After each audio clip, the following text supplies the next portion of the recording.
একটা গল্প শুনেছিলাম। একদিন এক পাখি অন্য পাখিকে তার ভালোবাসার কথা জানায়।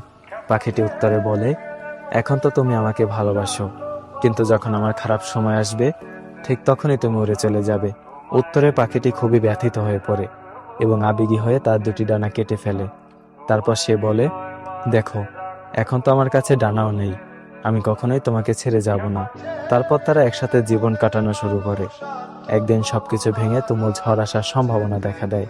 ডানা কাটা পাখিটি বলে, অনেক ঝড় হবে টের পাচ্ছি, তুমি আমার চিন্তা কইরো না, নিজের যান বাঁচাও, তুমি উড়ে যাও। সে সাথে সাথে উড়াল দিয়ে বিপদসীমার বাইরে চলে যায়। পরক্ষণে জানতে পারে তুফান আর আসেনি। সে আবার সেই পাখিটির কাছে ফেরত যায়।